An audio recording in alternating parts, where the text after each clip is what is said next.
Hello, welcome to the Mermaid Tavern. Chin chin, salute, skål, va. Cheers, bottoms up. Mm. Just a small one, only a small one. How you doing? So yeah, last night I went to see uh, John and Yoko 1-to-1 at the BFI IMAX on London Southbank. It was a special preview showing with the director Kevin MacDonald. It was like a Q&A, but it was done afterwards. And I didn't realise, I'd forgotten actually, he was the director that directed The Last King of Scotland, which was a great movie some years back. Did you see that? James McAvoy was in it. And was it Forrest Whitaker? I think so. Good film. And there's a film called Black Sea that he directed too, which is like a submarine thing. And he directed a film, I haven't seen it, but my mate Mark came with me, about Whitney Houston. So I imagine that's how he got the gig of directing. I think he'd done another sort of biopic-y kind of documentary of somebody in the music business as well. But it was very good. I really enjoyed it. I'd seen something about it beforehand. I kind of knew it wasn't going to be one of these, traditional kind of documentaries, which I've talked about before, with loads of talking heads. And it's not. But it's really evocative of the era, 1972. Well, just really, it's set around the 1-to-1 concert. There was an awful home called Willowbrook, which was a home for sort of mentally retarded children, and it was awful conditions. It showed some of the footage in this documentary. It was dreadful, dreadful. I think it's this 1-to-1 gig, which was at Madison Square Garden in '72. I think I highlighted it and raised a good million or so to help. And even though I believe the gig was berated, it was an afternoon and an evening. Now you probably know this because this has been put out before. In like 1986, there was a DVD. I had it a video, VHS video. Going back to videos, John Lennon live in New York City, and it was done as an album. And yeah, and but not very good quality. I was watching it actually again. I found my copy, which I put onto disc of it. It's a bit rough, and yeah, it's not great. Very, very grainy, very sort of sound quality. You don't really. It's interesting, fascinating, curious. I remember at the time thinking this was great. And I'd seen the 1-to-1. Yeah, you had a Beatles convention years ago, the whole one, because Stevie Wonder and people like that are in it. And I'd seen a very rough cut of it at a Beatles convention back in the 80s. Anyway, this has got portions of the 1-to-1 gig interspersed with what it was like for John and Yoko being in New York in the early days when they moved from. They were living at Tittenhurst Park, which is near Ascot. This sort of 26 rooms and how many sort of 75-acre mansion. It's that one where but the Imagine video was shot. That white room and that last Beatles photo shoot in the summer of August of 1969 in the gardens there. They moved from that massive place to this kind of 2-room apartment. I think it was just 1 room in the end. Very small in Greenwich Village, which is in Manhattan, isn't it, in New York? And it was a very happening area. I think Dylan was living in the building. It was Bank Street. John was like loving it. John and Yoko. It's very much John and Yoko. There's no separation from that. So, but John seems really happy in this. He really does seem. He says in it, it's like being a student living in this sort of student-y flat where they've just got. It seems like a bed, and when they've recreated it all.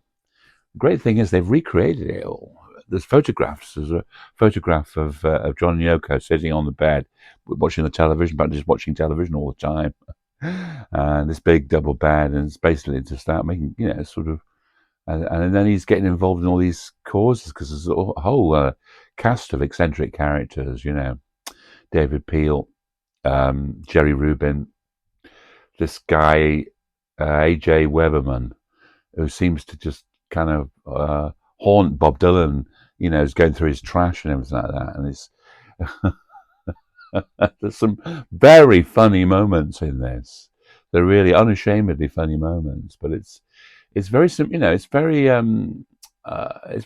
It's very nice. It's intimate. It's lovely, actually, and it's fluid as well. It's like an hour and a half, hour and 40 minutes, is it? And there's lots of telephone calls because they're halfway through making this, I think, maybe beyond halfway through, they found this, somebody from the Lennon estate found this box of all these tapes, and it was all the phone calls that John had taped, all his phone calls, because he was worried about his phone being tapped, all the funny noises. He was taping it, so he'd know what they were listening to. And it was some very funny phone calls on it. And there's lots of to do with flies, collecting flies, and how long will flies live? Because Yoko's making a.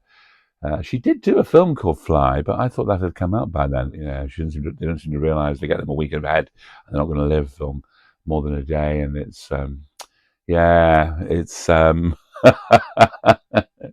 it's lovely. It really, and there's a lot of great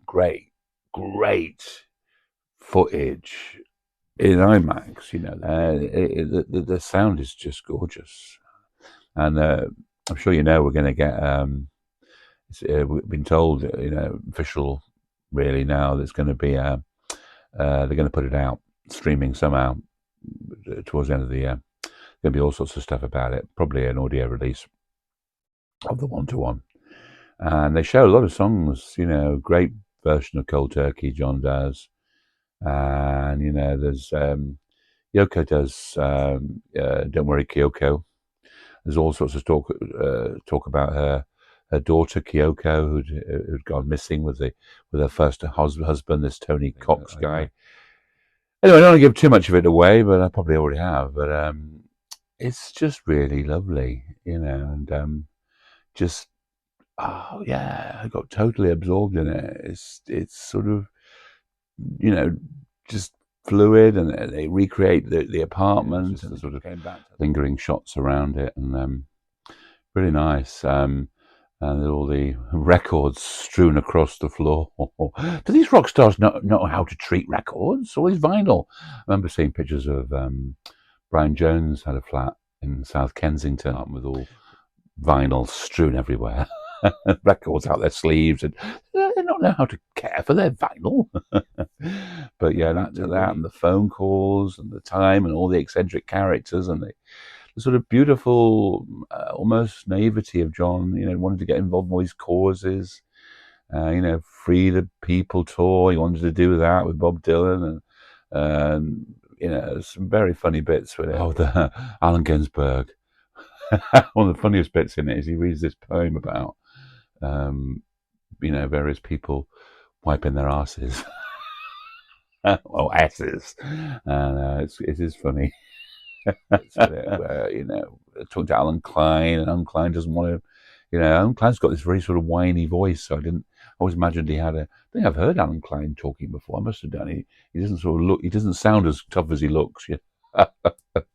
And but it is beautiful. It's a snapshot. It's like a leap back in time, and you really are there, you know, not just in the clips they do of the 1-to-1, but the actual apartment. You feel as though you're there with John when he's doing it on the phone, and he's on his causes, and you're meeting people. It's a lovely document. There's been some nice documentaries actually that's about John.